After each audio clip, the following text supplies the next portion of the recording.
Okay, so हम लोग we have already started the course of Genesis. हम लोग शुरू कर चुके हैं।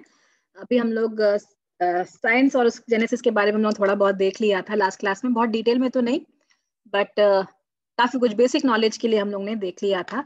सो we'll move ahead and we'll enter into the book of Genesis and the concepts over there. Okay, the second chapter, we are going to start with the second chapter now, and the second chapter is God and the first family. Okay, क्योंकि शुरुआत में हम लोग देखते हैं जो पहला अध्याय है उसी में हम लोग देखते हैं इंट्रोडक्शन हो जाता है मैन एंड वुमन का. ओके, स्त्री और पुरुष का के बारे में, उसके बारे में, उसको बनाना, उसके बारे में शुरू हो जाता है. So there begins itself. We can see the beginning of the humankind or the family. Okay, right over there. Okay, so let's see what are we going to basically see in this chapter. Introduction में हम लोग देख लेते हैं. Okay, so हम लोग we can see that जब हम लोग पढ़ रहे हैं तो हम लोग कुछ चीजों को देखेंगे, जैसे कि हिब्रू पैटर्न जो है राइटिंग का. ओके, सो बेसिकली मैंने पहले भी आप लोग को ये बार बता चुकी हूँ कि हिब्रू पैटर्न थोड़ा सा अलग होता था लिखने का. हिब्रू लिटरेरी जो पैटर्न था, it was little bit different than the normal style that we follow today. Okay, so उसमें बेसिकली क्या होता था कि शुरू में they will give the theme or they will give a summary of what they are going to talk about throughout in the next maybe the whole book or something like that. Okay, so शुरू में जो पहला पद होगा या पहला chapter होगा या पहला थोड़ा बहुत पोर्शन होगा, उसमें इंट्रोडक्टरी वे में they will tell the general thing जो पूरे ऑल ओवर में लोग बताने वाले हैं. उसके बाद वो धीरे धीरे करके स्टडी में चले जाते हैं या फिर डीप में एक टॉपिक को पकड़ के उसके बारे में बताने लगते हैं. Okay, so that is how the book of Genesis is also been written, because वो हिब्रू लैंग्वेज में लिखा गया था. And probably we know that Moses has written this book. Okay, so he has followed the Hebraic pattern of writing which was prevalent at that time. Okay, so हम लोग देख सकते हैं जेनेसिस 1:1 से लेकर जेनेसिस 2:3 में we can see there is a God in relation to universe as a whole. Okay, हम देख सकते हैं परमेश्वर सृष्टि को बनाता है, he makes the whole universe, and we see that we see God, basically we see God in relationship with the whole universe. पूरे सृष्टि पूरे ब्रह्मांड के साथ परमेश्वर के संबंध को हम वहां पर देखते हैं. So we do not see God alone, we do not see the universe alone, but we see both of them in relation, यानी God in relation with the whole universe. And then second हम लोग देख सकते हैं जब chapter 2 आता है, basically जब चैप्टर 2 वर्स 3 ऑनवर्ड्स या चैप्टर 2 आता है, तो हमारा फोकस थोड़ा और शिफ्ट हो जाता है. यानी पहले बड़ा फोकस था, पहले पूरी यूनिवर्स के बारे में था, पूरी सृष्टि के बारे में था. Now the focus changes and it narrows down. ठीक है, वो नैरो डाउन हो जाता है. पहले बड़ी चीजों के बारे में बात करता है, उसके बाद धीरे धीरे करके छोटी चीजों के बारे में बात करने लगता है, डिटेल्स के बारे में बात करने लगता है. ओके, सो पहले यूनिवर्स के बारे में था. Now the whole focus is shifting to the most important thing, that is mankind. Okay, we all know that God created mankind as the crown of all creation. Okay, so हम ये भी जानते हैं कि God के लिए सबसे important जो creation था वो था mankind. Okay, वो कैसे पता चलता है? Basically because he made them with his own hands, जिसमें focus दिखाया जा रहा है God का. Okay, so whole पूरी सृष्टि होती है, उसमें ये नहीं दिखाया गया है कि परमेश्वर ने अपने हाथों से बनाया है. But when it comes to mankind, it is shown that God created him with his own hands. Okay, so वो basically हमें दिखा देता है कि how important mankind was to God. Okay, या फिर वो जो प्रोसेस भी था बनाने का, वो भी हमें दिखा देता है कि probably इस तरीके से इसलिए लिखा गया है क्योंकि that was the most important thing that God is going to make. Okay, इसलिए हम लोग देख सकते हैं उसको उस तरीके से लिखा गया है. So the second focus, we can say our focus is shifted into man and everything that is related to man. Okay, उसके बाद हर चीज जो मनुष्य के साथ संबंधित है. ओके, तो पहले क्या था? God in relationship with the whole universe. Then the focus is shifted to mankind in relationship to the whole world. Okay, जो हर एक चीज उसके लिए बनाई गई थी. सो एवरीथिंग क्या बनाया गया था? जैसे गार्डन था, ट्रीज थे, रिवर्स थे, एनिमल्स थे, सो उनके बारे में. So mankind in relationship with the whole creation. तो हमारा शिफ्ट वहां पे हो जाता है, फोकस. ओके, उसके बाद हम देख सकते हैं इवन हम लोग देख सकते हैं कि जो प्राइमेबल वेस्टलैंड था, which appears to be wasteland in the beginning, या थर्ड डे पे भी बताया गया है, वो भी परमेश्वर के साथ ही वो प्रोसेस में चल रहा है. And God is completing it gradually. Okay, so God reveals himself not only as a majestic Elohim. Okay, जो टाइटल एलोहिम हम देखते हैं बहुत मैजेस्टिक टाइटल है, जो एक सृष्टिकर्ता के लिए है और बहुत ही सामर्थी परमेश्वर के लिए पाया जाता है, अतुल्य परमेश्वर के लिए पाया जाता है, वेरी ग्रेट गॉड उसके लिए पाया जाता है, मैजेस्टिक गॉड के लिए पाया जाता है.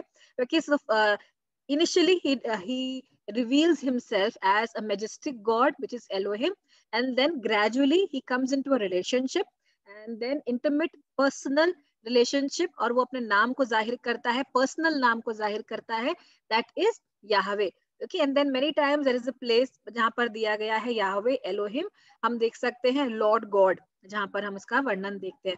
So God जहाँ कहीं भी लिखा होता है that is Elohim, and then Lord basically हम लोग देख सकते हैं Yahweh को रिप्रेजेंट करता है. ठीक, तो हम लोग देखते हैं यहाँ पर गॉड क्या दिखा रहा है जब क्रिएशन की बात करने वाला है. सो वो अपने कंसर्न के बारे में, अपने केयर के बारे में दिखाने वाला है. दो he is majestic, though he is a creator of everything, but at the same time he is very concerned and he is very caring for mankind and उसको provide करता है हर एक चीज. ओके, फिर हम देखते हैं सबसे बड़ा प्रोविजन जो गॉड करने वाला है मनुष्य जाति के लिए, वो था उसका फैमिली. ओके, मनुष्य पूरी सृष्टि के बीच में रह रहा है, पेड़ पौधे हर चीज के बीच में था, but till the time human kind या फिर एडम को ईव नहीं मिलती या फैमिली नहीं बनता, तब तक कि he was incomplete. Okay, so we can say that God, the biggest provision that God did for mankind was not food, was not animals around him, was not nothing around him, but it was in Eve, that is the family that God gave Adam. Okay, so Adam and Eve हम जो देख सकते हैं, सबसे बड़ा provision था उसका family. Okay, so genesis basically talks about the relationship, the family relationships, उसके बाद वो किस तरीके से बढ़ता गया और एक नेशन के रूप में फॉर्म होता है. ओके, सो हम देख सकते हैं पहला family, the first family, how God blessed them and Satan will attempt to tempt them. Okay, उसको हम लोग देखने वाले हैं इस चैप्टर में, and then we will see some lessons applicable for today's times for the families. Okay, because आज भी हम लोग देख सकते हैं कि हमें और हमारे परिवारों को अटैक किया जा रहा है सेटन के द्वारा. टैक्टिक्स डिफरेंट हो सकते हैं, स्ट्रैटेजीज उसके डिफरेंट होते हैं, बट उसका एजेंडा सेम ही होता है हमेशा. Okay, that he wants to destroy the creation of God. वो हमेशा वो करने की कोशिश करता रहता है. ओके, तो सबसे पहले हम क्या देखने वाले हैं, सबसे पहले हम गॉड के बारे में देखने वाले हैं. Okay, so we will talk about God. Okay, so in 3 steps, we are going to talk about God, the characteristics of the narrative, and then repetition of certain words and phrases, and then progression. उसको हम लोग देखेंगे gradually अलग अलग तरीके से. Okay, so सबसे पहले हम लोग देखते हैं Elohim, God the creator.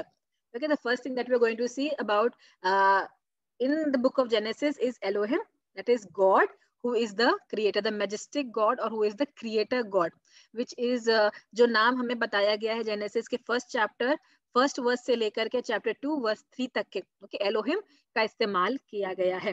Okay, सो आप में से कोई बता सकता है कि जो जेनेसिस चैप्टर 1 है, ओके, जेनेसिस चैप्टर 1 जो है उसका मेन एम्फेसिस क्या है, what is the main focus of genesis chapter 1? कोई बताएगा? पहले अध्याय में बेसिकली ऑथर क्या कहने की कोशिश कर रहा है या क्या बताने की कोशिश कर रहा है, what is his intended meaning? इसको कई दफा साइंस गलत तरीके से ले जाता है, हम लोग भी शायद probably थोड़ा बहुत मिसअंडरस्टैंड कर जाते हैं. So what is the author actually trying to say in Genesis 1? कोई बता सकता है? Anybody can, you can just say what you think. What is the focus or the main thing in Genesis chapter 1? About the creation, ma'am. Okay, about the creation. Okay, anybody else? और कोई कुछ कहना चाहता है कि Genesis chapter 1 क्या बताता है हमें?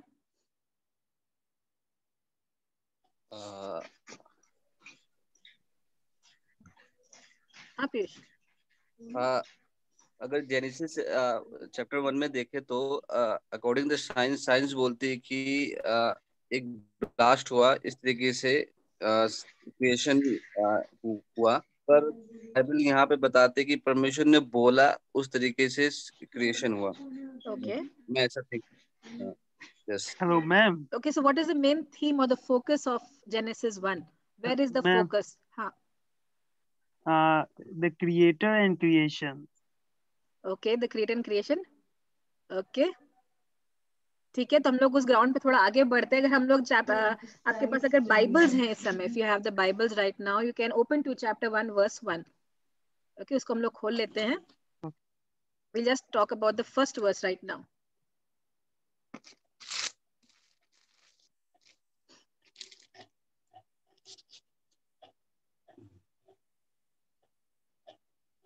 ओके, उसमें लिखा है in the beginning God created the heavens and the earth. Okay, so एक सेंटेंस है यहाँ पे, एक सेंटेंस यहाँ पर ये दिया गया, in the beginning God created the heavens and the earth. तो तीन चीजें यहाँ पर है. पहला है कब, okay, when, in the beginning, शुरुआत में. किसने, कौन है वहां पर, गॉड है.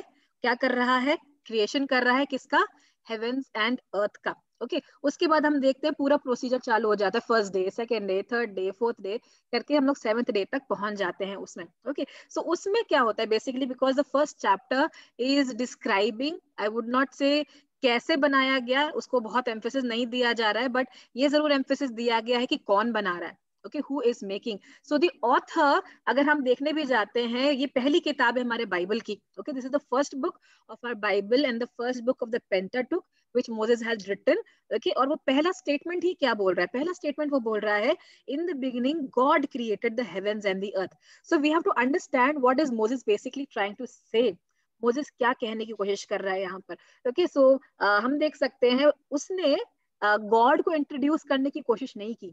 ओके उसने ये नहीं बताया कि गॉड कौन है, वो ये नहीं बताने की कोशिश कर रहा है कि गॉड कहाँ से आया, वो ये नहीं बताने की कोशिश कर रहा है कि you know God basically the source of God, God कहाँ से शुरू होता है, उसके बारे में बताने की कोशिश नहीं कर रहा है. Because basically everybody knew God eight that time. Okay but who is this God, what kind of God is this. Okay उसके बारे में बात करने की वो कोशिश कर रहा है. सो जो मोजेस का एम्फेसिस था चैप्टर 1 में, हम लोग उसको काफी गलत तरीके से ले जाते हैं. So Moses basically is not emphasizing. अगर आप मोजेस से समय पूछोगे कि चैप्टर 1 में तुमने क्या एम्फेसिस दिया है, what is your intended meaning in chapter 1, सो वो शायद कुछ अलग ही आंसर देगा और हमारी सोच कुछ अलग ही है.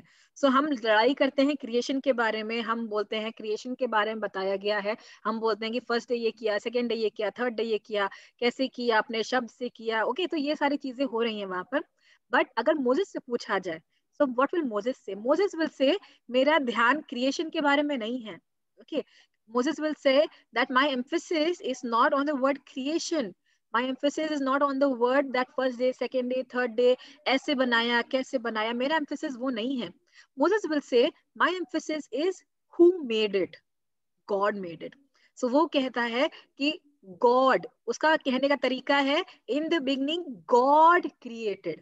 ओके शुरुआत में परमेश्वर ने बनाया, वो ये बताने की कोशिश कर रहा है.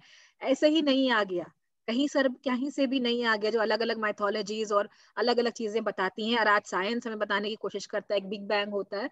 So basically Moses is trying to answer that बहुत साल पहले, तो he does not know this question की साइंस आने वाला है, but if you can think just like that, he is trying to say it is nothing else but it is God.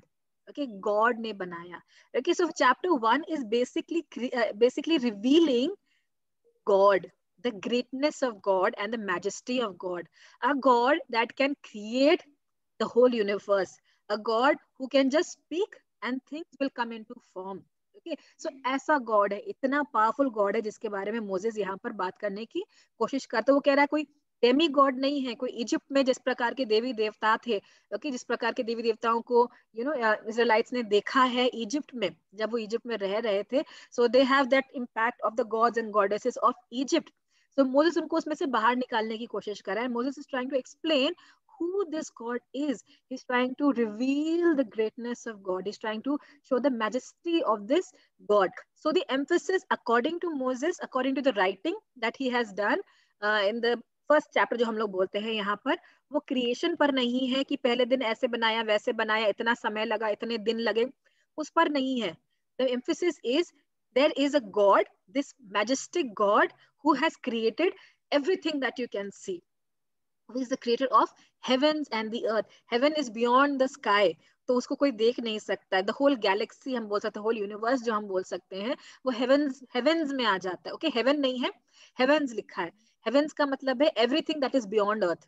Okay हर एक चीज that is beyond earth, so वो heavens है.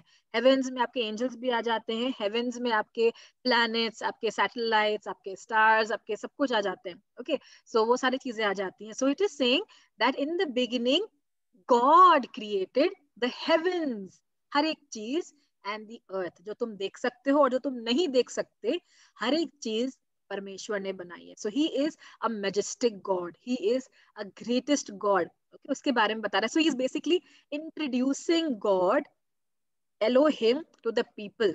कैसे कि ऐसा God जिसने हर एक चीज बनाई है. Okay, so he is revealing God in Genesis 1. So it is not the revelation of creation, it is a revelation of God. So we have to understand where to focus. Okay, जहां पर हम गलत focus कर रहे हैं वहां से हमारा ध्यान हटा करके हमें गॉड पर फोकस करना है जिसने हर एक चीज बनाई है. Okay, so that was the focus when Moses is writing chapter 1 that we have in our Bibles in Genesis. Okay, so it is not the details of creation or the description of man, but it is that there is a God and that through him all things came into being. Okay, so he spoke and it came into being. He spoke and it came into being. So the word, even the word of God had so much power, had so much strength, had so much power, had so much majesty that he just speaks and things come into being. Okay, this is our God. That is what Moses is saying. This is our God. वो इस तरीके से बोल रहा है, ये हमारा परमेश्वर है. ऐसे वो बताने की कुछ कोशिश कर रहा है शुरुआत में. Okay, so because he wants to tell the people who God is. हमें पता है उसके जो ऑडियंस है वो वही लोग हैं जो उसके साथ में हैं इस समय. So he's telling them, he's writing it to them. Okay, उनके लिए वो लिख रहा है इस समय. So he's telling about God, he's revealing about God to them because these are people are very, हम जानते हैं कैसे थे इजराइल के लोग. वो बार बार गॉड के चिन्ह चमत्कारों को देख रहे थे, हर एक चीज कर रहे थे, फिर भी भटकते जा रहे थे. So he has to reveal God and उसके बारे में बताने की उसको जरूरत पड़ती है. Okay, so we can see here कि उनके लिए तो वो कर ही रहा था. प्लस हम देख सकते हैं Genesis 1:1 is an answer to many questions of the many beliefs that we have. जैसे एथिज्म है जो गॉड को नहीं मानता. So it talks about God because God is the creator of everything. Okay, then polytheism, many gods, but here we see there is God. Okay, Elohim की बात की जा रही है. फिर हम देख सकते हैं एनिमिज्म, हम लोग देख सकते हैं जहां पर वर्शिप ऑफ स्पिरिट्स करते हैं. और मटेरियलिज्म जहां पर हम देखते हैं मैटर के बारे में, मैटर की पूजा की जाती है. Dualism, both good and evil के बारे में बात किया जाता है. पैंथीज्म जहाँ पे गॉड इन एवरीथिंग, की हर चीज में गॉड है. ओके, उसके बारे में बात किया जाता है. सो हर चीज में गॉड नहीं है, हर जगह गॉड है, हमें पता है. ओके, हर पेड़ में गॉड और इसमें गॉड उसमें गॉड नहीं है, बट गॉड इज एवरीवेयर. उसको हम बिलीव करते हैं. ओके, देन एवोल्यूशन, एवोल्यूशन को भी हम लोग देखते हैं कि उसको भी वो तोड़ देता है because it says that God has created everything. Okay, so these are some beliefs जो हमारे सामने हैं, नॉस्टिक बिलीव्स हैं या रॉन्ग बिलीव्स हैं, जिसको सही करने के लिए genesis 1 is actually proper understanding of genesis 1 is enough to explain all these questions. Okay, so we'll see how God is presented in, or what kind of picture Moses tries to bring out in Genesis 1 about God. Okay, जब वो create कर रहा है God तो उसके बारे में वो एक पिक्चर बनाता है. Okay, वो एक पिक्चर क्रिएट करने की कोशिश कर रहा है गॉड के बारे में जो वो लोगों को बताने की कोशिश कर रहा है. So what is there? We'll look at some 4 points जो वो यहाँ पर बताने की कोशिश कर रहा है गॉड के बारे में by revealing him. Okay, so first thing is that he is the God of creation, majesty and power. Okay, so the title itself, Elohim, लोग वहां पे समझ जाते हैं Elohim का मतलब क्या है.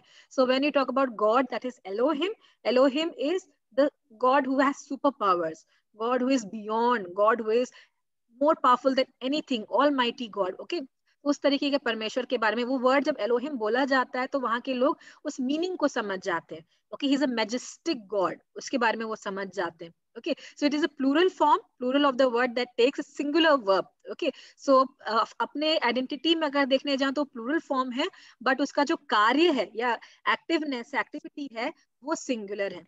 ओके, उसके बारे में यहाँ पर बात किया जा रहा है. सो उस तरीके का ये वर्ड है. Okay, that he is one, इतने सारे बट फिर भी वो एक है, वो दिखता है हमें एलोहिम से. Okay, they are 3 but there are, he is only 1. इस तरीके से हमें दिख जाता है वर्ड एलोहिम में. सो अगर आप उस समय के लोगों से बात करते हैं एलोहिम वर्ड यूज करके, they will understand the meaning. हमारे लिए थोड़ा मुश्किल पड़ता है because we are far away from the history right now, but if you tell the Hebrew people at that time the word Elohim, तो वो समझ जाएंगे. ओके, कि इसका मतलब क्या होता है. Then we can see that the plural is for majesty, अगर हम देख सकते हैं, which refers to his might, his exceptional dignity and his unlimited greatness. Okay, उसके बारे में, उसकी महानता के बारे में बताता है. But they are one. Okay, वो एक ही है.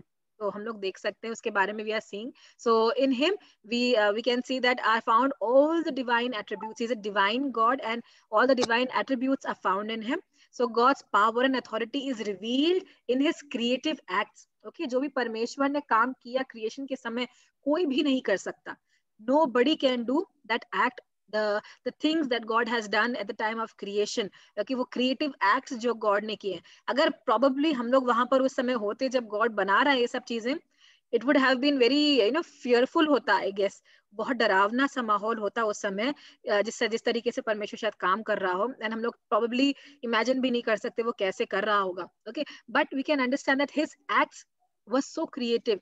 हर एक चीज बहुत डिफरेंट है, हर एक चीज बहुत अलग है. अगर आप इवन लीव्स को चेक करके देखते हो ना, पत्तों को भी अगर आप देखते हो, no two leaves are similar. कोई भी एक ही पेड़ का अगर आप निकाल लेते हो तो हर पत्ते में भी थोड़ा डिफरेंस पाया जाता है, उनके नर्व्स में या फिर उनके आकार में थोड़ा बहुत यहाँ वहाँ शेप डिफरेंस पाया जाता है.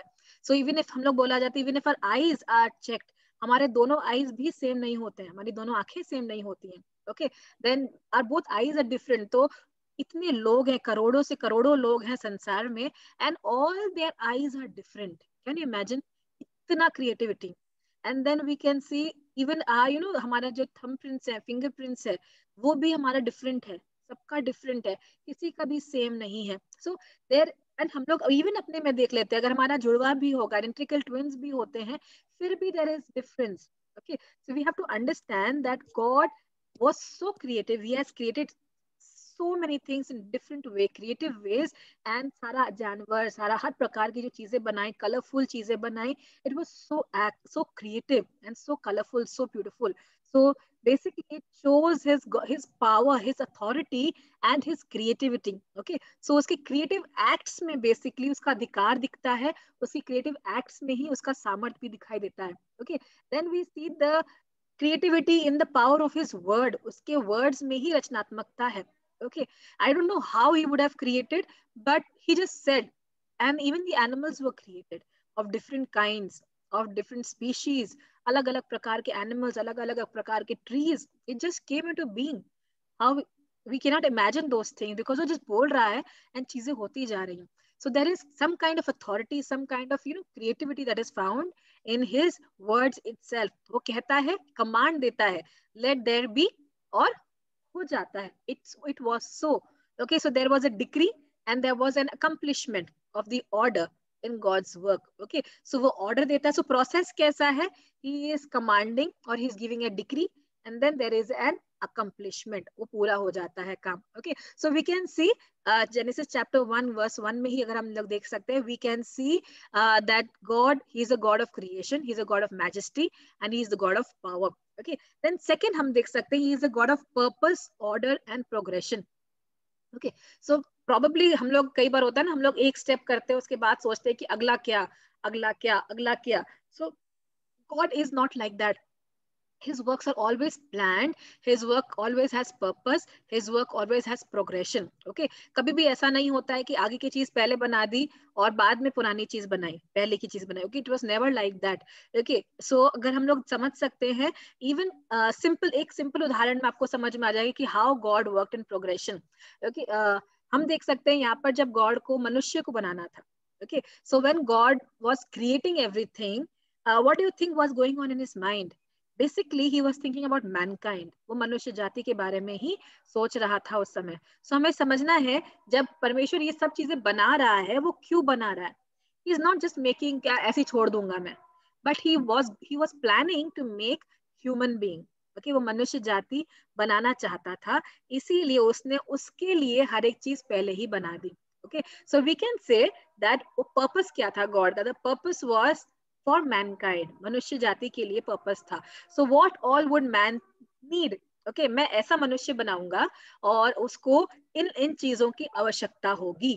Okay, that's what his thinking was. So if I make a man first and then provide for his needs, it will be difficult. क्योंकि अगर हम पहले दिन बना दिए गए होते तो हम अंधकार में होते, दूसरे दिन बना दिए गए होते तो हम पानी में होते, तीसरे दिन बना दिए गए होते तो चांद सूरज तारे वो सब रोशनी उस तरीके से नहीं दे रहे होते, टेम्परेचर्स या रेगुलेटेड नहीं होते, तो वो सब चीजें नहीं होता. Okay, so God knew when to make mankind. Okay, so he knew first I have to make this, then I have to make this, and I have to make this, then I have to make this, and then in the end I have to make mankind so that he can take advantage of all the things that have been created. Okay, so वो मनुष्य के लिए बना रहा है, but मनुष्य को पहले नहीं बनाया. So इससे हमें समझ में आता है उसका प्रोग्रेसिव ऑर्डर, उसका प्रोग्रेशन हमें समझ में आता है. Okay, so the creator accomplishes his purpose in an orderly progression. So he is very orderly. Okay, इसीलिए बोला जाता है इवन आज भी कि परमेश्वर की आत्मा कंफ्यूजन की आत्मा नहीं है. परमेश्वर की आत्मा कभी भी कंफ्यूजन की आत्मा क्रिएट नहीं करती है. इट ऑलवेज सॉल्व्स थिंग्स, हमेशा वो सही करती है. Okay, so every stage had a purpose while creating. The first he created the universe. Okay, पहले उसने यूनिवर्स को बनाया, उसको सिर्फ आकार दिया. ओके, सिर्फ आकार दिया, सिर्फ शेप दिया, सिर्फ ऑर्डर दिया. ठीक है, पहले उसको बना दिया. ओके, ढांचा दिया, अगर हम बोल सकते हैं स्ट्रक्चर दिया, ढांचा दिया पहले. उसके बाद हम देख सकते हैं 3 days, पहले 3 days उसने ढांचा दिया, उसके बाद अगले 3 दिनों में उसको भर दिया. Okay, so first he created space and then he created the people और things who are going to live in it, the beings who are going to live in it. अगर हम लोग इसी तरीके से देख सकते हैं तो पहले दिन परमेश्वर ने आसमान और अगर हम बोल सकते हैं आसमान और पृथ्वी वो बनाया. ओके, सो आप चौथे दिन पे क्या बनाया था परमेश्वर ने? चौथे दिन पे अगर आप देखते हो तो गॉड ने क्या किया, सन मून और स्टार्स को अपना अपना असाइन कर दिया role. Okay, so first day उसने क्या किया था, लाइट लेकर के आया था. और थर्ड या फोर्थ डे पे हम देख सकते हैं गॉड ने सन मून स्टार्स को अपना अपना रोल दे दिया. So he created first day and then he provided roles on the fourth day. Then हम लोग सेकेंड डे पे देखते हैं. सेकेंड डे पे आसमान और नीचे का पानी. ओके, ऊपर के बादल अगर हम बोल सकते हैं और नीचे का पानी, वो सेपरेट कर दिया गया था. फिफ्थ डे पे क्या बनाया गया? फिफ्थ डे में उसमें रहने वाली चीजें बनाई गई. Okay, so first day and the fourth day, second day and the fifth day will go in partnership. तो हम देख सकते हैं फिफ्थ डे पे क्या किया, चिड़िया बनाई आसमान के लिए और पानी के लिए मछलियां बनाई. Okay, then we can see on the third day. Third day में क्या हो रहा है, परमेश्वर ने पृथ्वी बनाई और उसका हम देख सकते हैं उसमें पेड़ पौधे उगा दिए. ओके, पेड़ पौधे उगाए और सब कुछ उगाया. एंड उसके ही देख सकते हैं सिक्स्थ डे में क्या बनाया, जो भूमि पर रहने वाले एनिमल्स हैं, जो पेड़ पौधे में से खाएंगे. Okay, and Mankind. Okay, so हम लोग देख सकते हैं गॉड ने बहुत ऑर्डरली पहले 3 दिन जिस तरीके से स्ट्रक्चर किया, उसी तरीके से अगले 3 दिन उसको भरा है. Okay, and the seventh day God enjoyed and relaxed and enjoyed the whole creation. Okay, so it was very orderly progression, बहुत purposeful था. So God ने हर चीज मनुष्य के लिए बनाई. So when God was making the whole creation, mankind was in his mind and he did everything accordingly for the mankind to survive in this place and enjoy the creation that he has made. Okay, उसके बाद हम देख सकते हैं he is the God of wisdom, provision and perfection. Okay, then we can see here he is the God of buddhi, wisdom, provision, upay or perfection, siddhata. Okay, so God basically provides generously for all the needs of all the creatures. Okay, provision पूरी तरीके से परमेश्वर बना देता है. Okay, so we can even see here also that God provided everything, life sustaining things and life sustaining environment for every creature that he had made. So he gives them bodies, he gives them characteristics, he gives them a balanced ratio in reproduction. Okay, जितना mail उतना female, उस तरीके से हम देख सकते हैं कि उसने चीजों को बनाया, मेल एंड फीमेल बनाया. 1 minute.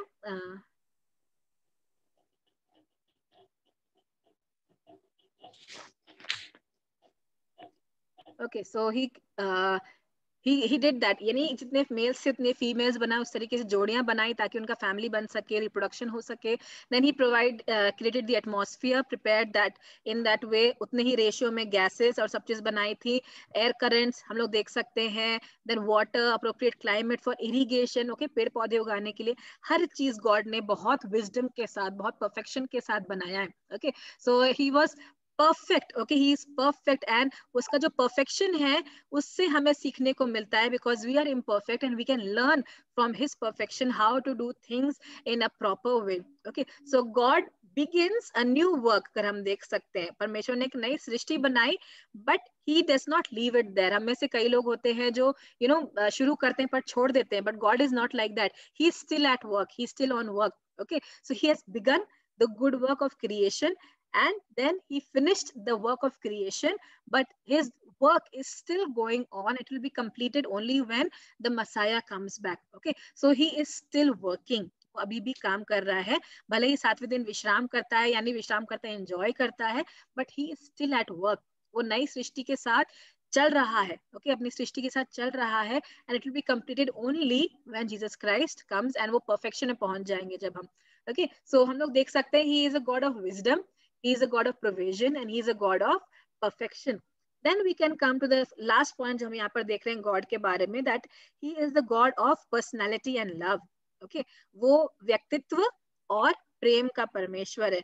So God created a God is the creator of he is a personal God. Okay, हम में से कई लोग बोलते हैं ना personal savior. He is a personal God to us. Okay, वो हम सबका परमेश्वर भी है, but वो मेरा परमेश्वर भी है. Okay, हम हमारे पिता तो बोलते हैं, बट मेरे पिता भी बोलते हैं.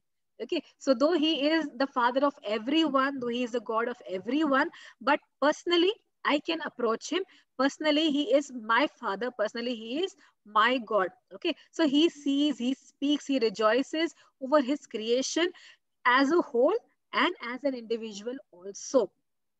तो he is interested in having personal relationships. Okay, उस तरीके से वो इंटरेस्ट रखता है, एंड पर्सनालिटी दिया है उसने हर एक चीज को. He plans and works with special care to create in his own image. Specially human beings को अगर हम ध्यान देते हैं, ओके, ह्यूमन बींग्स को अगर हम ध्यान देते हैं, तो he took special care, special effort, special attention उसने दिया, ताकि मनुष्य को अपने ही इमेज में वो बना सके, एक पर्सनालिटी दे सके, अपना पर्सनालिटी उनको दे सके.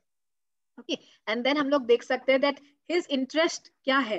Okay, in what is he interested? He's interested that we respond in love to him, ताकि हम प्रेम पूर्वक उसके प्रति उत्तर दें, या उसका जवाब दें. जो उसने हमारे लिए किया है उसका जवाब हम प्रेम से दें. That's what he also wants to. So he loves us and he does not demand love from us, but he expects कि हम भी उससे प्यार करें. ओके, उसी तरीके से. So we can say that we can see hints of his being triune, or his characteristic, the triune God in the nature and in the creation account also. Okay, इसको जो व्यक्तित्व है उसका, जो ट्रायनिटी है या ट्रिनिटी है, उसको भी हम लोग जेनेसिस जब क्रिएशन के बारे में देखते हैं उसमें देख सकते हैं.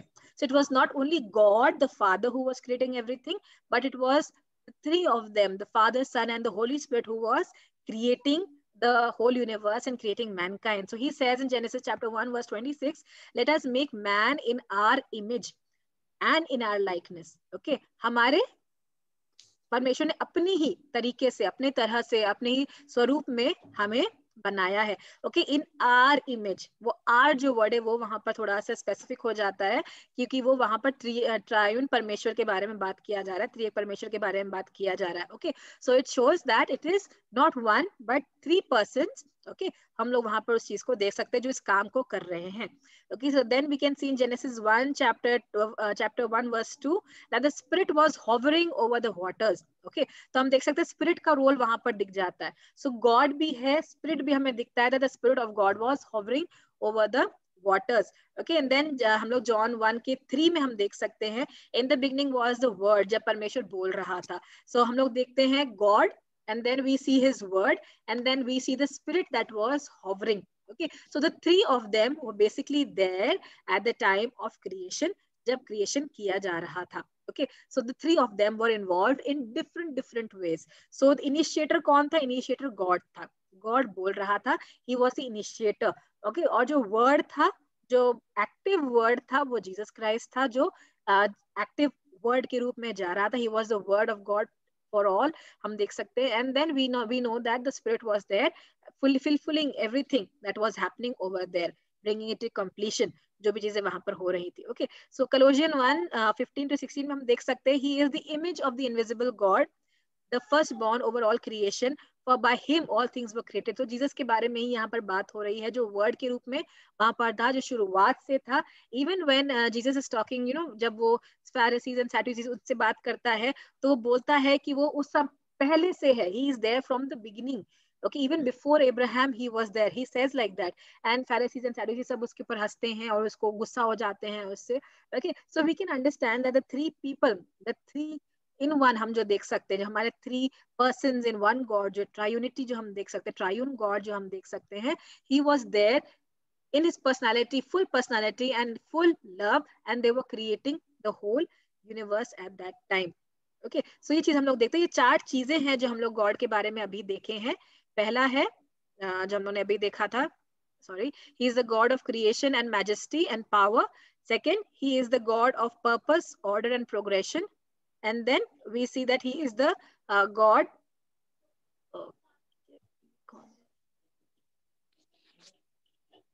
Okay, so we can see that he is the god of wisdom, provision and perfection. And then we see that he is the god of personality and love. Okay, उस चीज को भी हम लोग यहाँ पर देख सकते हैं. Now we will come to the second title जो God को दिया गया है, जो second title दिया गया है, that is Yahweh. Okay, Yehovah, Yahweh, Jehovah, जैसे भी हम इसको pronounce कर सकते हैं इस समय, it's very complicated actually. So Jehovah our God. Okay, so provider को हम लोग बोलते हैं basically Jehovah, जो हम लोग देख सकते हैं यहाँ पर. So he is Jehovah our God, जो Genesis chapter 2 verses 4 to 25 में उस word को use किया गया है, God के उस नाम को use किया गया है. Okay, so from in now we can see in chapter 2 our focus will shift. Okay, हमारा focus shift हो जाएगा अभी, जैसा कि हम लोगों ने शुरुआत में बोला था. पहला हम लोग देख रहे थे God and the universe था, अब थोड़ा shift होने वाला है. Okay, the focus is going to shift little bit. So the Genesis chapter 2 shifts the emphasis in the account of creation to the character of God now. ठीक है, अब उसी चरित्र के बारे में हम लोग आ जाएंगे.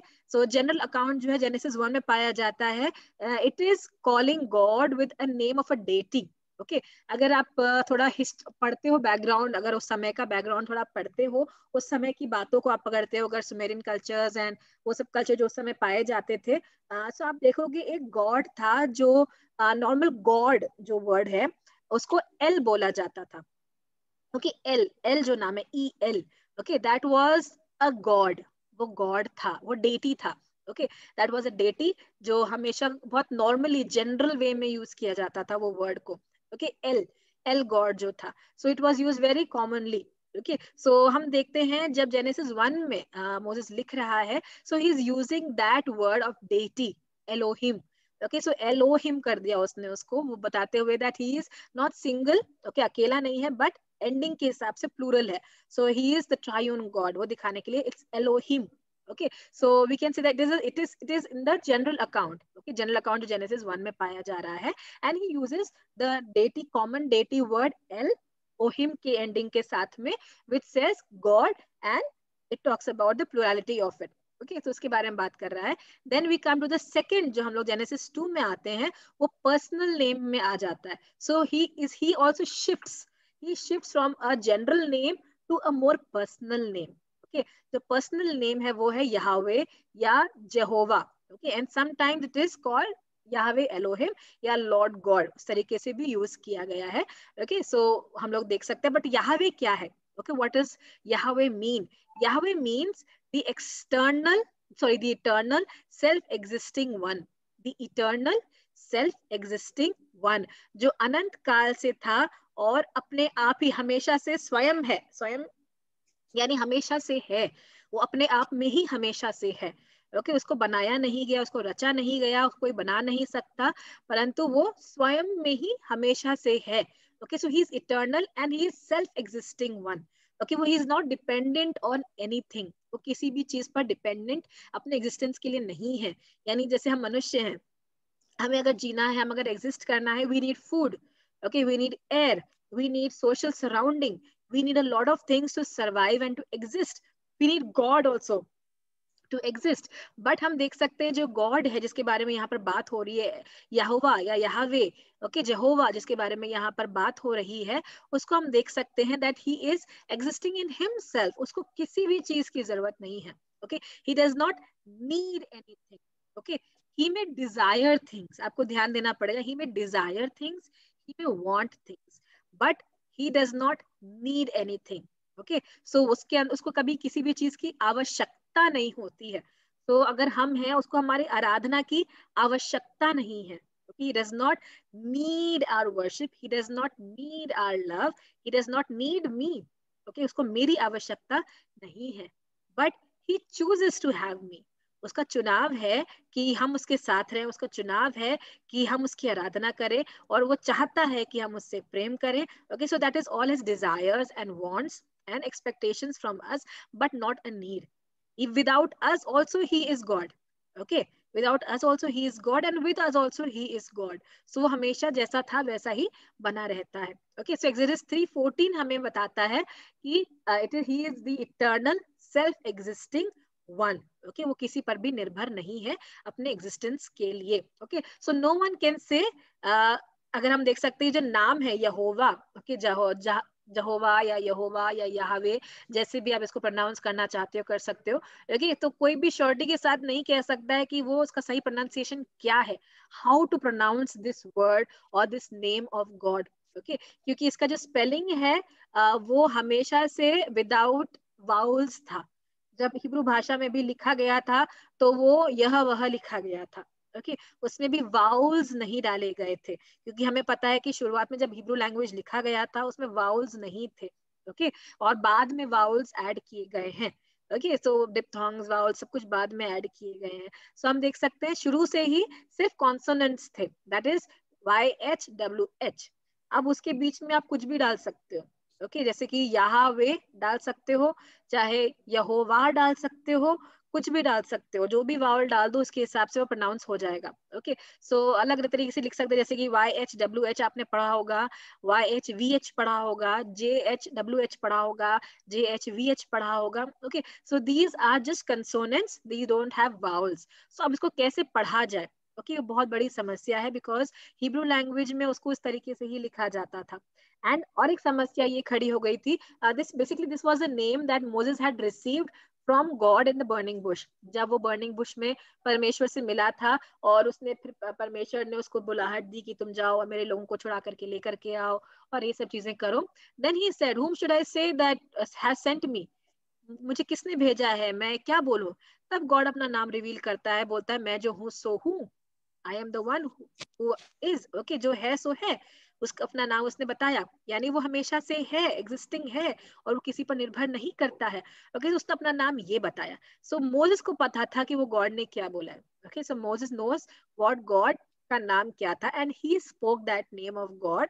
Okay, but gradually down the line हम देख सकते हैं इस नाम को, because it was the revelation of God's name through him himself, तो उस नाम को बहुत होली माने जाने लगा. ओके, उस नाम को बहुत होली मानने लगे एंड लोगों ने उस नाम का उच्चारण बंद कर दिया. They stop pronouncing the name Yahweh, Jehovah, whatever it was. Okay, तो उसको प्रोनाउंस करना बंद कर दिया. So they just wrote it WHYH, अपने हिब्रू भाषा में उसको लिखना शुरू कर दिया उस तरीके से. And whenever this name would come, they would say Adonai, master. Okay, they would say Adonai. They would not even pronounce this word. Okay, so gradually अगर हम देखते हैं, अगर किसी वर्ड का प्रोनाउंसिएशन ना किया जाए, प्रोनाउंस ना किया जाए, so उसका प्रोनाउंसिएशन डाई कर जाता है, यानी मर जाता है, यानी पिछड़ा हो जाता है, हमें पता ही नहीं चलता है कि इसको कैसे प्रोनाउंस किया जाए. Okay, so that is what happened with the name of God, Jehovah, Yahweh, whatever we can say. Okay, so उस नाम का उच्चारण रोक दिया गया था, नहीं करते थे, उसकी जगह अडोनाई का यूज करते थे, एलोहिम भी यूज करते थे, अडोनाई भी यूज करते थे. इसीलिए नोबडी एक्चुअली नोज कि ये नाम को कैसे प्रोनाउंस किया जाता है. So even today Jewish people जो है उनको भी प्रॉपरली नहीं पता है कि इस नाम का उच्चारण कैसे किया जाता है, because it was stopped way back. Okay, बहुत पहले ही उसका उच्चारण बंद कर दिया गया था, assuming that this name was very holy and we cannot take the name of God. जब गॉड ने वो आज्ञा ही दी ना, that we should not take the name of the Lord your God in vain, उसके बाद से बेसिकली उसका जो नाम का उच्चारण था वही बंद हो गया था. So people do not know how to pronounce this name. So we still have it, but we do not know how to pronounce. Okay, so वो चीज हम लोग देख सकते हैं. Then we can see that different versions of the Bible use differently Yahweh या जहोवा, अलग अलग तरीके से उसको यूज किया जाता है. ओके, सो अदर ट्रांसलेशंस हम देख सकते हैं जिसके बारे में बताता है, वो है इटर्नल. कहीं पर इटर्नल गॉड लिखा गया है, कहीं पर इटर्नल लॉर्ड लिखा गया है, कहीं पर लिखा गया दी इटर्नल वन लिखा गया है उस वर्ड के लिए. ओके, सो वो सब चीजें लिखी गई हैं. कई बार लॉर्ड लिखा गया है जब हम ट्रांसलेशंस पढ़ते हैं. Okay, some places upper case में LORD कैपिटल्स में लिखा जाता है, वो याहवे है. तो जब याहवे लिखा जाता था तो उन लोगों ने यहाँ पर लॉर्ड लिखा है विद कैपिटल्स. ओके, सो अलग अलग तरीके से इसको लिखा जाता है. सो हम देख सकते हैं जब याहवे आता है बेसिकली ट्रांसलेटर्स ने वो चीज की है, जब याहवे आता है या जहोवा का वर्ड आता है तो वहां पे उन्होंने कैपिटल्स में लिख दिया है. So wherever you see LORD in capitals in your Bible, it is basically Yahweh. Okay. उसके बाद हम देख सकते हैं जब लॉर्ड विथ स्मॉल लेटर्स यानी capital L and other letters जो हैं वो स्मॉल लेटर्स में है, तो वो याहवे नहीं है, वो बाकी के नाम है गॉड के. ओके. सो अलग तरीके से जो डेटी के नाम होते हैं उस तरीके से बोला जा रहा है. सो हम लोग उस तरीके से इसको समझना पड़ेगा. So wherever you see LORD in capitals, it is Yahweh. Okay. और जहां पर हम कैपिटल LORD देखते हैं वो अडोनाई भी हो सकता है, वो मास्टर हो सकता है. ओके. तो उस तरीके से हम उसको देख सकते हैं. So that is how the name of Yahweh is so complicated because we do not know how to pronounce it, but we still try to pronounce by putting in some alphabets or some vowels in between. Okay, so that is how we have the name Yahweh. So it is a personal God, it is eternal God, it is self-existing one जो किसी पर निर्भर नहीं करता. So the word Lord indicates a relationship. Okay, relationship. Name को दिखाता है, it has a relationship, one who has the power over the others. Okay, जो Lord name है, अगर हम simply इसको भी बोलते हैं कि statement पे भी use करते हैं, so he lords over them या फिर he is the Lord of him. Okay, तो हम दिखाते हैं एक relationship जहां पर ये Lord जो है वो above है, powerful है, and बाकी के जो है वो obedient जनता है उसकी, या obedient लोग हैं उसके. So उस तरीके से ही यहाँ पर भी है. So wherever the word Lord is used, it simply means a relationship where God is at a higher position and he is talking to other people who are in the lower position. That is people and God. The relationship between God who is high and the people.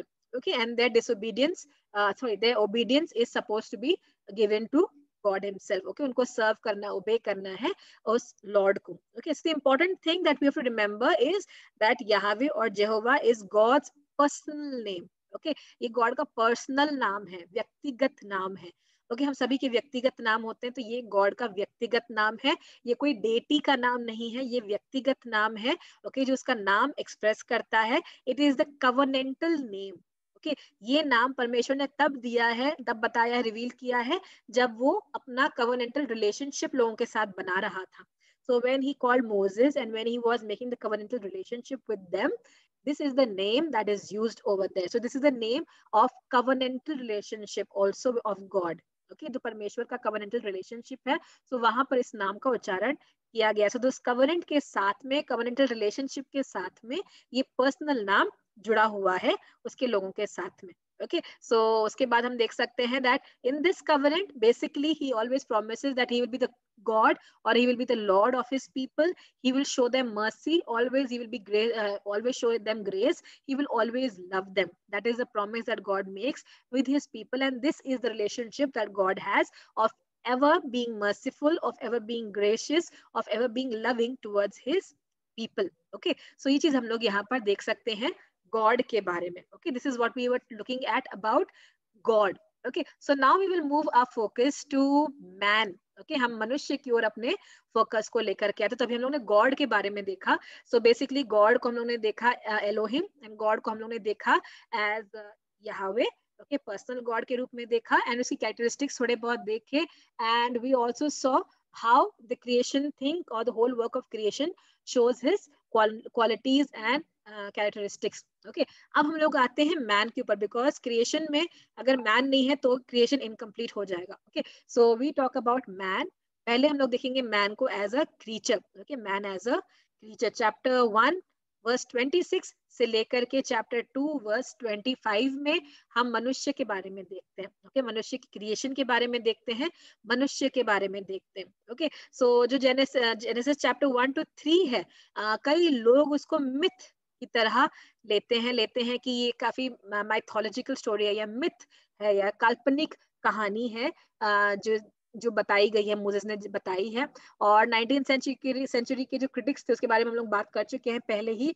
तो उन्होंने ये सब चीजें reliable नहीं लग रही थी उनको, तो उन्होंने उसको बहुत मैथोलॉजिकल वे में या मिथ की तरीके से बताया है. Okay, so they pointed out similarities between the Israelites religion and the polytheistic religions in that area. Okay, so हम लोग ये भी देख सकते हैं, अगर आपने थोड़ा बहुत हिस्ट्री उसके बारे में पढ़ा है पर्सनली, यानी उस समय के बारे में, तो आप देखोगे कि सिमिलर प्रकार का सिविलाइजेशन, सिमिलर प्रकार के लोग अलग जगह पे भी पाए जाते थे, सुमेरियन कल्चर में और मुरबी, ये सब चीजें हम लोग जो देख रहे हैं उस समय पाए जाते थे, एंड उन लोग ने सिमिलर स्टोरीज पाई गई हैं. Okay, so that is why these critics, 19th century के क्रिटिक्स हैं, वो उसको मिथ बोलते हैं, क्योंकि बाकी के लोगों ने भी ये कहानी को बताया है, सिमिलर वे में बताया है, एंड मोसेस ने भी इस कहानी को बताया है.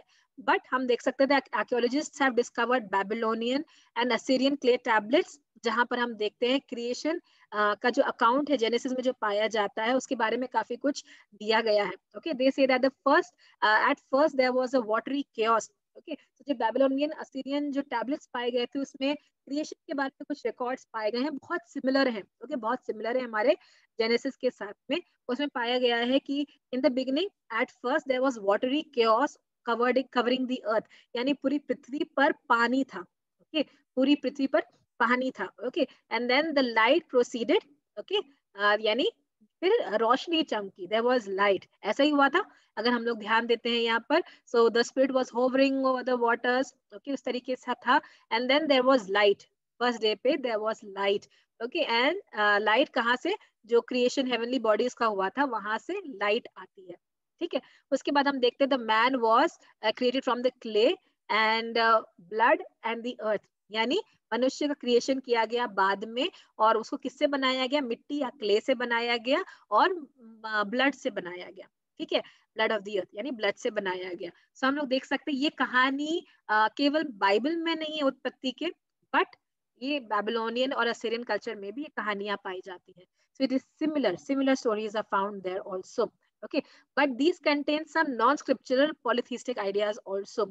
So these stories are probably corrupted version. हम देख सकते हैं जो corrupted version है सच्चे अकाउंट का, जो proper अकाउंट है उसका corrupted version है. अब ये उनके पास ये versions कैसे पहुंचे? Okay, so there is a probability, हम देख सकते हैं कि हुआ क्या होगा प्रॉब्ली. तो अगर आप ट्रेस करने जाते हैं एंड थोड़ा खोजबीन करते हैं, सो ये स्टोरीज करप्ट कैसे हो गए, या ये स्टोरीज को अलग तरीके से क्यों बयान किया जा रहा है, या अलग अलग सिविलाइजेशंस में जो बैबिलोनियन है, असीरियन है, सुमेरियन है, और ये सब सिविलाइजेशंस में अलग अलग तरीके से स्टोरीज को क्यों बताया जा रहा है, क्यों अलग अलग गॉड्स के नाम दिए जा रहे हैं, क्यों अलग अलग डेटीज के नाम दिए जा रहे हैं, क्यों एडम एंड ईव का नाम चेंज हो जाता है. ओके, इन सब कहानियों में. सो उसका एक सिंपल सा प्रोबेबल अजम्पशन तो नहीं बोलेंगे, बट प्रोबेबली ट्रेस बैक करने से थोड़ा हमें समझ में आता है कि कैसे हुआ होगा ये सारी चीजें.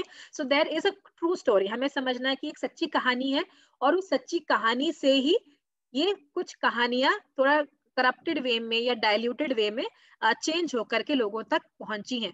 तो ये कैसे हुआ? सो प्रोबेबली क्या हुआ होगा जो क्रिएशन हुआ, सो वो सब क्रिएशन अकाउंट्स लिखे गए थे, एंड क्रिएशन अकाउंट किया गया. देन उसके बाद लोग आए वहां पर, and then people had the stories. Okay, God used to meet them. अगर आपको याद है तो एडम एंड ईव के साथ में परमेश्वर मिलके बात करता था. Okay, so we will be coming to that section later on. But Adam and Eve को परमेश्वर शाम को मिलता था, and he used to talk with them, converse with them. So probably God told a lot about the creation, and God told a lot stories. बहुत सारी चीजें बताता रहता होगा. So there is a story, oral tradition that followed from Adam and Eve to his children, and to then generation to generation. There was a story that was repeated about all the history that was from the time of creation and the families that were taking place. So ये सारी stories oral traditions के रूप में चलते जा रहे थे. Okay, then the time came for Noah.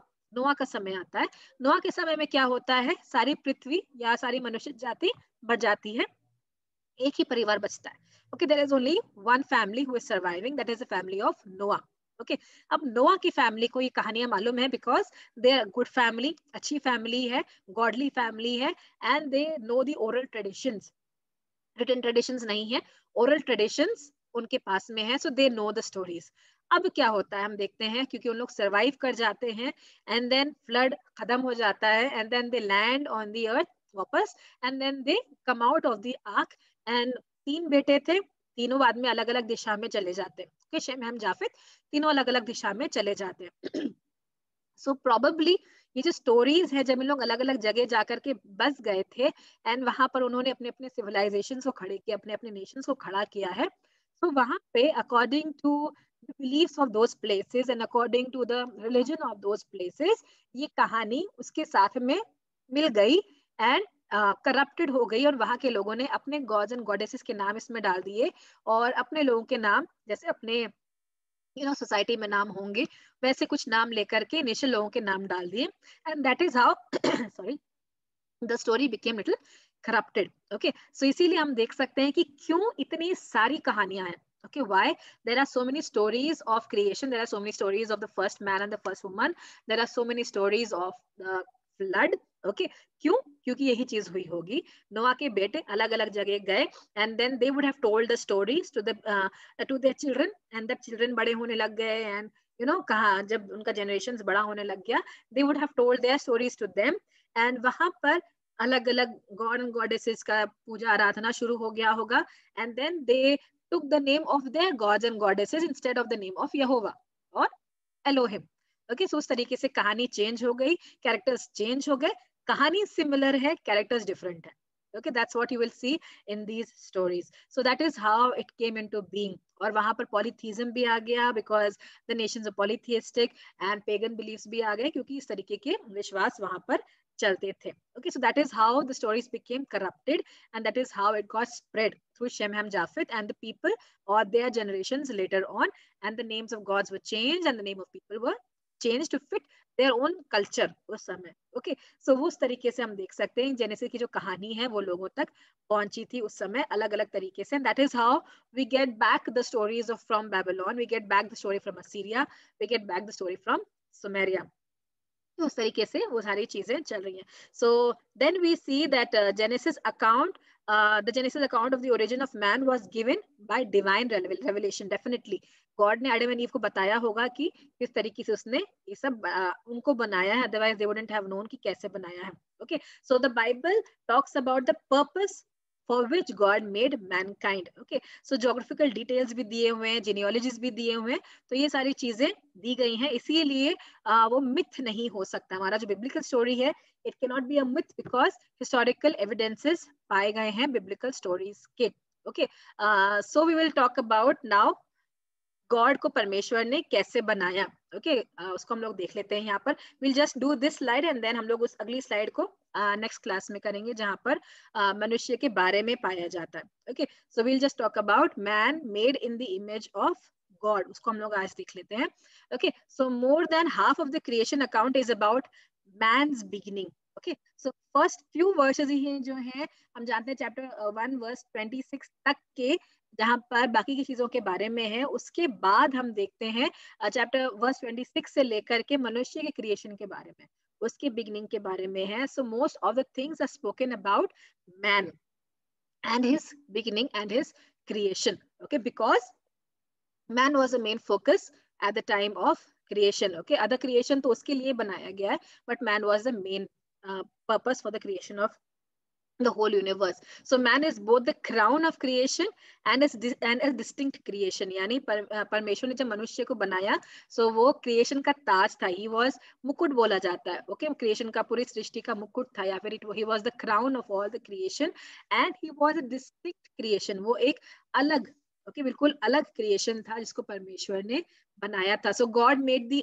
earth to provide for mankind. Okay, so परमेश्वर ने पृथ्वी क्यों बनाई? ताकि मनुष्य को एक घर दे सके, मनुष्य को उसकी जरूरत की चीजें दे सके। ओके, इसीलिए परमेश्वर ने पूरी पृथ्वी को उस तरीके से बनाया है। So in Genesis chapter 1 the Hebrew word for create is bara. Okay, BARA।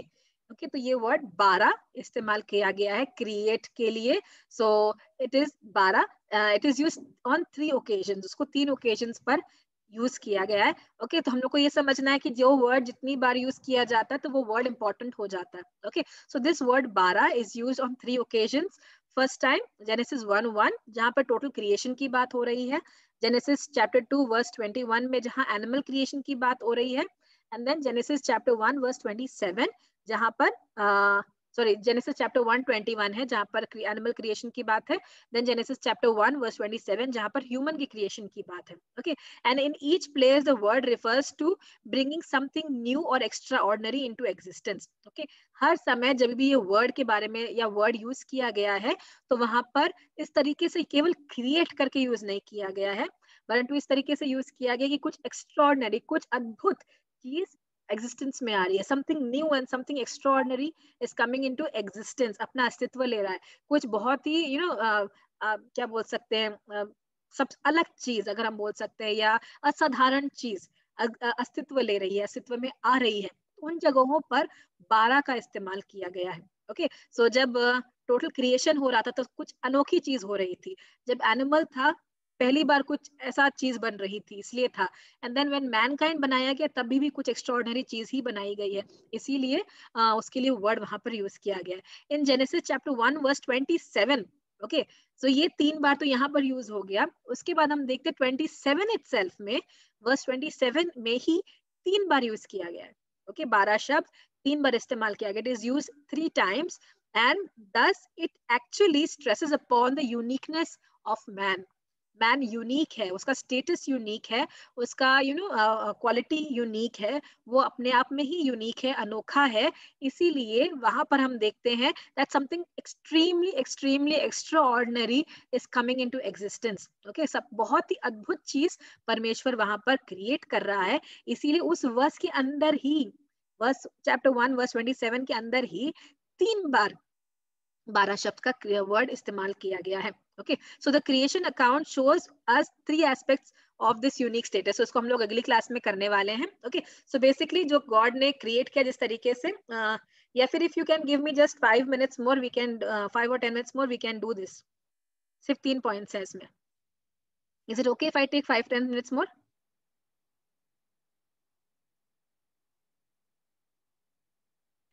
Okay Okay, ma'am. Okay, so we'll just talk about these things क्योंकि क्रिएशन पे आ गए हैं तो इसको डील कर लेते हैं. ओके, तो 3 चीजें हैं जो यहाँ पर हम लोग देख सकते हैं कि मनुष्य को यूनिक बना देता है, उसका स्टेटस को यूनिक बना देता है. सबसे पहला we can say that his dignity, उसका सम्मान, उसका अस्मिता, उसका डिग्निटी हम देख सकते हैं. As a human being given great dignity. तो परमेश्वर ने जब मनुष्य को बनाया, okay, when God made mankind, he gave them a great dignity. परमेश्वर ने उनको अस्मिता दी है.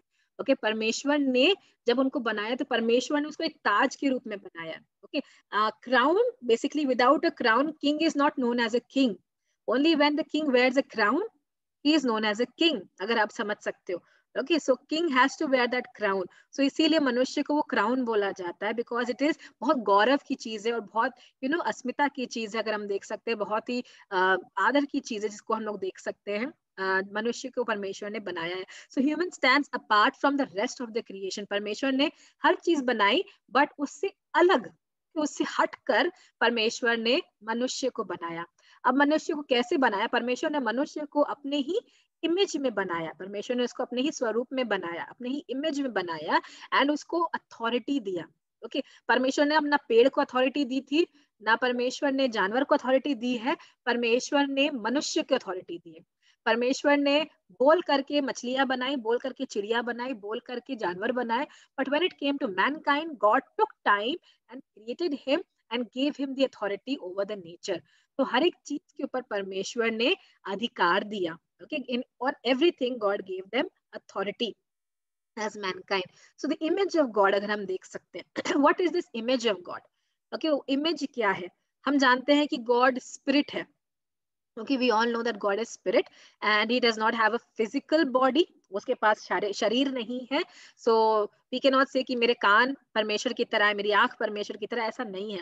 ओके, इस तरीके से हम उसको नहीं देख सकते. ओके, बिकॉज जॉन 4:24 हमें क्लियरली बता देते हैं, we know that God is spirit. But हम लोग किस तरीके से कहते हैं that we are made in the image of God? They are made in God's image in several aspects. हम लोग उसको देख लेते हैं किस तरीके से. Okay, so we will just see 6 points over here जो हमें दिखाता है कि हम किस तरीके से परमेश्वर के स्वरूप में बनाए गए हैं. पहला, he is a spiritual creature as well as a physical being. Okay, मनुष्य एक आत्मिक क्रीचर है. Okay, परमेश्वर मनुष्य एक आत्मिक creature है. God is spirit and God has put that spirit in us also. So we are spiritual beings also. So we are not only physical beings, we are spiritual beings also. Okay, हम दोनों साथ में लेकर के चलते हैं. Without physical, we cannot have a spirit here. Spirit के बिना फिजिकल हम लोग नहीं रह सकते. ओके, सो हम लोग साथ ही में लेके चलते हैं. इसीलिए we are created very uniquely. हम जब इवन जब स्वर्ग जाएंगे, even at the end of the whole race, at the end of everything, God will take us with our bodies. Okay, परमेश्वर हमारे शरीर को छोड़ के नहीं जाने वाला है. So he is a spirit. Okay, he is spirit, but he has given us a physical body and he has given us spirit also. So it has to be together. Okay, इसीलिए as much as important your body is, your spirit also is very important. Your spirit is important, body is also important. So we have to understand, even when we are taken into heaven or when we are entering heaven, that time also we will be having our bodies. Okay, परमेश्वर हमें हमारे शरीर के साथ में ही लेकर के जाएगा, ऐसे नहीं ले जाएगा. So he has created our body in such a way that we can enter into heaven also in a transformed way, in a different way. Okay, so हमको समझना है that we are spiritual as God is spiritual. Okay, वो एक चीज है जो हमें उसकी इमेज में बताती है कि हम भी आत्मिक प्राणी हैं, परमेश्वर भी आत्मिक है, आत्मा है. Okay, so we have a spiritual body, we are spiritual creatures, and we have a physical body as well, which is given in chapter 2 of verse 7. Okay, then he has given us that immortal spirit. एक ऐसी आत्मा दी है जो कभी भी नहीं मरती. कि आत्मा कभी मरने नहीं वाली है. सो वो आत्मा ही जो है वो हमें परमेश्वर के साथ संबंध बनाने में, परमेश्वर के साथ कनेक्शन करने में, परमेश्वर के साथ बात करने में हेल्प करती है, परमेश्वर से रिलेशनशिप बनाने में मदद करती है. Okay, so the spirit that God has put in us helps us to connect and commune with God. Okay, उसके बाद जो सेकंड चीज हम देख सकते हैं, that is he is a moral being. Okay, हमें उसने एक मॉरल बीइंग बनाया है. मनुष्य एक मॉरल बीइंग है, नैतिक प्राणी है. ओके, उसके अंदर परमेश्वर ने नैतिकता डाली है. ओके, सही गलत की समझ डाली है. परमेश्वर ने हमें एक फ्री विल दिया है. ये फ्री विल परमेश्वर के पास है और परमेश्वर ने वो फ्री विल हमें दिया है. Okay, the same free will to do right और रॉन्ग, टू से यस और नो. ओके, चुनाव करना परमेश्वर ने वो चीज हमें दी है.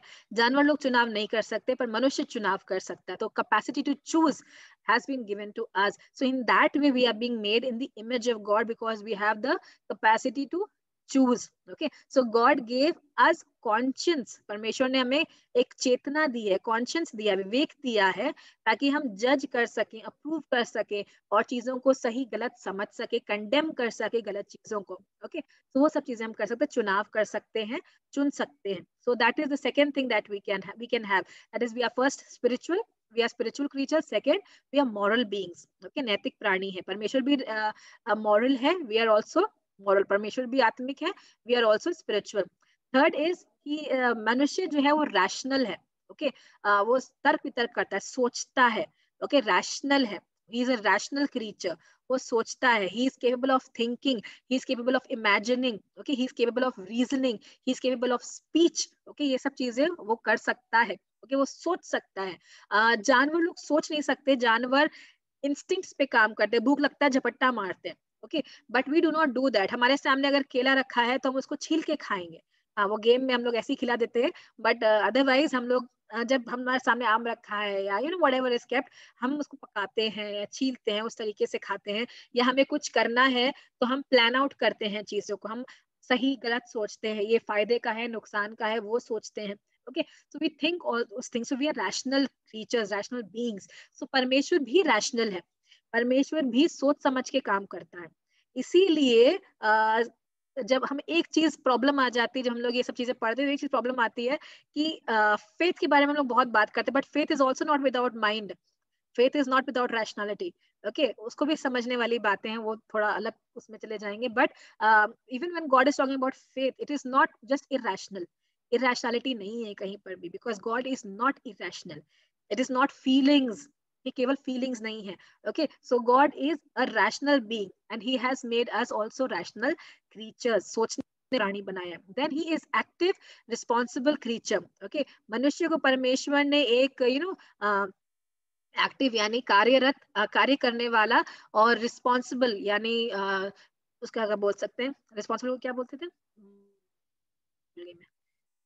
Okay, responsible creature, okay responsible creature जिसके ऊपर हम लोग जिसको काम दिया जा सके और वो पूरे विश्वास योग्यता के साथ काम करें। ओके, सो वो एक्टिव बीइंग है और वो रिस्पॉन्सिबल क्रीचर है। सो वो प्लान आउट कर सकता है, पर्पसफुली काम कर सकता है, वो ऑब्स्टिकल्स को ओवरकम कर सकता है, गोल्स निर्धारित कर सकता है, गोल्स रीच कर सकता है। So God is also like that, he is also active and he is also always responsible. Okay, उसके बाद he is a creative being. परमेश्वर क्रिएटिव था, उसने वही क्रिएटिविटी मनुष्य में भी डाली है। ओके, वही क्रिएटिविटी उसने मनुष्य में भी डाली है। So we appreciate beauty, we appreciate order, we appreciate progress. हम लोग के अंदर भी क्रिएटिविटी का एक अर्ज होता है, अलग तरीके, इस तरीके से करना है, उस तरीके से करना है, सबका अलग स्टाइल होता है। So everyone is very creative. Okay, so the creativity that God has, He's given it to us also. And then He is a lordly being. Okay, lordly being का मतलब परमेश्वर ने उसको डोमिनियन दिया है, राज्य करने का डोमिनियन दिया है। परमेश्वर ने उसको डोमिनियन दिया, अपना राज्य दिया है। ओके, सो वो शासन करता है। ओके, क्रूरता से नहीं बट प्रेम पूर्वक वो जिम्मेदारी के साथ शासन करता है। So God is also somebody who rules, and God gave that thing authority to us also to rule.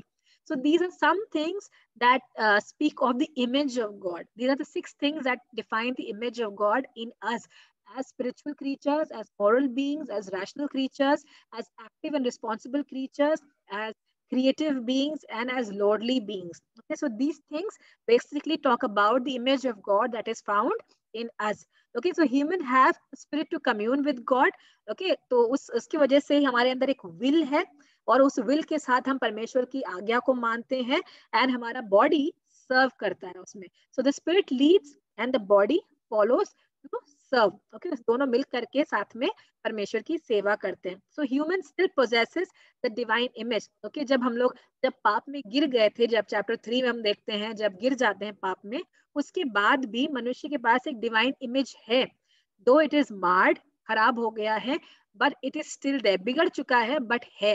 It's not that we lost it at all completely, we did not lose it completely, we have it but it is बिगड़ा हुआ, it is थोड़ा सा spoiled, जिस पर काम करने की आवश्यकता है। Okay, we have to work on it morally and spiritually to redefine ourselves. Okay, then great purpose of God is to complete the restoration of His image in human.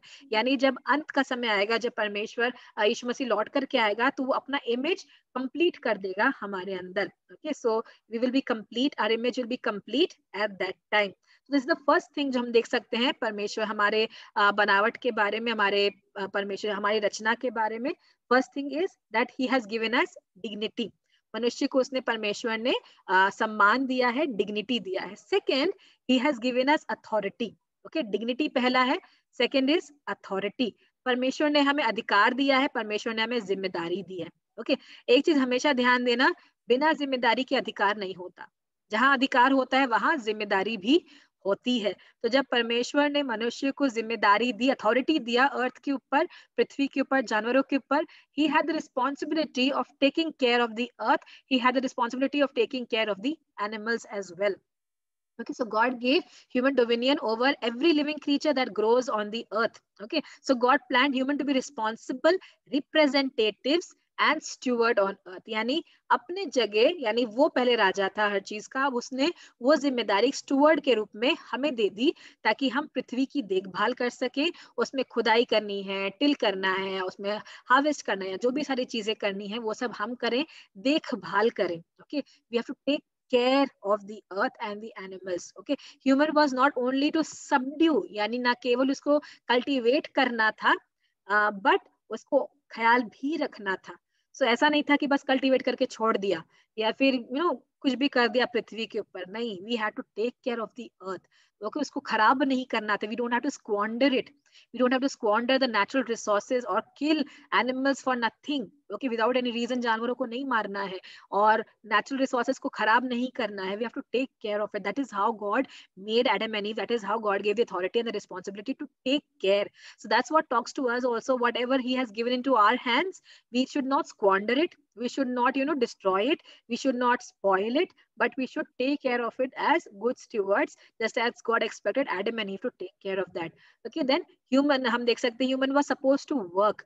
Okay, Bible में अगर हम देखते हैं, हमें जब हम उत्पत्ति के बारे में बात करते हैं तो बोलते हैं गार्डन ईडन गार्डन में जब एडम एंड ईव थे, उनको कोई काम नहीं था, उन लोग बस आराम से घूम रहे थे, ये कर रहे थे, वो कर रहे थे, यहाँ देख रहे हैं, वहां देख रहे हैं, पेड़ तोड़ के खा रहे हैं, फल तोड़ के खा रहे हैं, सॉरी, पेड़ में से। It was not like that. Man was made to work. Okay, परमेश्वर ने मनुष्य को कार्य करने के लिए ही बनाया था।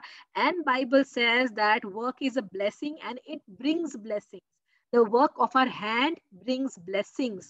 Okay, so परमेश्वर ने जब मनुष्य को बनाया, उसको हाथ पैर सब कुछ दिया ताकि वो काम कर सके. So it was never, never, never a thing that मनुष्य को काम नहीं करना था. Man was always supposed to work. It's not after the fall, but he was always supposed to work from the beginning, the time he was created. Okay, so शुरू से ही काम करना था. So ये मिसकंसेप्शन है कि फॉल के बाद मनुष्य को काम करना पड़ा. नहीं, फॉल के बाद लेबर बढ़ गया था, काम बढ़ गया था, बट वही काम जो पहले वो करता था वो इंजॉयबली करता था, खुशी के साथ इंजॉय करके करता था. अब वो थोड़ा लेबर सम बन गया था, अब वो कठिन हो गया था काम. ओके, सो यही काम वो पहले भी कर रहा है, पृथ्वी पर वो पहले भी काम कर रहा है, पृथ्वी पर वो अभी भी काम कर रहा है फॉल के बाद. बट जो पहले करता था, he was enjoying it because it was fruitful. वो काम कर रहा है और फ्रूटफुल हो रहा है, यानी वो काम कर रहा है और खेत में और फल उग रहे हैं, फूल उग रहे हैं, सब कुछ उग रहा है easily. So he was working and getting the fruits. The only difference came is he's still working, he's working harder and more harder, and fruit nahi aa rahe hain. That is the difference after the fall. So he was always supposed to work before, but he had to work more harder later on, to labor more, and exhausting हो गया था वो काम. जब काम वो पहले enjoy कर रहा था, अब उसको जबरदस्ती करना पड़ रहा था. Okay, so अब वो difference आ गया था. Then we see the authority and privilege are not to be abused. Okay, जो authority परमेश्वर ने दिया है उसको abuse नहीं करना है. God's blessing gave human privilege to work, and authority and responsibility, यानी उस authority के साथ में responsibility भी थी. So he was not supposed to abuse the authority, या उसका गलत फायदा नहीं उठाना था. Okay, then we see he had to carry out the task. The first couple were commanded to be fruitful. Okay, and their descendants were to populate the earth. Okay, so हम लोग देख सकते हैं कि जो पहले कपल था उसका जिम्मेदारी क्या था, हर चीज का ख्याल रखना है. And they had to be fruitful, यानी मल्टीप्लाई करना है, ग्रो करना है, डिसेंडेंट्स बनाने हैं, एंड पूरी पृथ्वी पर फैल जाना है. बट आज की प्रॉब्लम ये है, हम कुछ ज्यादा ही फैल गए हैं. अब हमें क्या करना है, सस्टेन करना है अर्थ को, इसीलिए थोड़ा सा फैमिली प्लानिंग करनी पड़ जाती है. Okay, so that time God's agenda was fill the earth, fill the earth, fill the earth. Now it has become overfull. Okay, अब हम एक के ऊपर एक रहते हैं माले में. ओके, सो नाउ हमें थोड़ा सोच समझ के काम करना चाहिए, बिकॉज बहुत सा पृथ्वी खराब होती जा रही है because of our ignorance and our lack of wisdom, जो हम देख सकते हैं. ओके, सो इवन मैरिज के बारे में हम यहाँ पे देख सकते हैं. जब अथॉरिटी एंड रिस्पॉन्सिबिलिटी की बात आती है तो marriage relationship and reproduction are a part of God's original blessing and not a sinful result of fall. Okay, कई लोगों का यह मिसकंसेप्शन है कि जो रिप्रोडक्शन होता है या बच्चा पैदा होता है ये फॉल के बाद शुरू हुआ है. It's not like that. Eve was always suppose to be pregnant. वो हमेशा से ही, शुरुआत से ही अगर हम देख सकते हैं, she was suppose to bear fruit in her stomach. Okay, तो हम देख सकते हैं शुरू से ही सेक्स था, शुरू से ही उसका प्लेजर था, शुरू से ही हम देख सकते हैं कि बच्चों को पैदा करना था. Okay, so it was not after the fall that it was a punishment that was given to Eve. Okay, ये नहीं था, शुरू से ही गॉड का प्लान था कि फलो फूलो और पृथ्वी पर फैल जाओ. Okay, that was the plan of God from the beginning, not after the fall. Okay, but after the fall जैसे मैन का लेबर बढ़ गया, उस तरीके से पीढ़ा बढ़ गई स्त्री की जन्म देने में. ओके, सो हम देख सकते हैं मैरिज रिलेशनशिप एंड रिप्रोडक्शन परमेश्वर के हमेशा से ओरिजिनल प्लान में था, कभी बाद में ऐड नहीं हुआ, वो पहले से ही था. सो मिसकंसेप्शंस जो है उसको आप दूर कर सकते हैं कि ये फॉल के बाद आया है. ओके, सो अगली चीज हम यहाँ पर देख सकते हैं, थोड़ी इंपॉर्टेंट चीजें हैं, मोरालिटी के रूप में देख सकते हैं, एथिकल रूप में देख सकते हैं. The lives of children are sacred. बच्चों की जो जीवन है बहुत सेक्रेड होते हैं. It should not be destroyed before और आफ्टर द बर्थ. यानी जो अबॉर्शंस की बात करते हैं या इवन जो लड़की हुई है तो मार दो, उसकी बात की जाती है. So this is something wrong according to the Bible. परमेश्वर के हिसाब से जो बच्चे जो परमेश्वर पैदा करता है उनका लाइफ सेक्रेड है. It is holy, it is pure, it is very precious in the sight of God. And abortion is completely a no before God. परमेश्वर कभी भी abortion को allow नहीं करता है, but there are some cases where you have to choose. It's a difficult choice, but if there is no other option, try every option first. हर एक option try कर लो. अगर बिल्कुल option नहीं बन रहा है and you have to choose, then you have to choose whatever you want to choose. And basically it's better to choose a wife most of the time than to choose a baby, because baby you can adopt, baby you can get again. Okay, but don't misunderstand me that I am encouraging abortion, क्योंकि God कभी भी abortion के लिए हाँ नहीं करता है. It is there are some very critical cases, बहुत क्रिटिकल केसेस होते हैं जहां पर आपको चुनाव करना पड़ जाता है.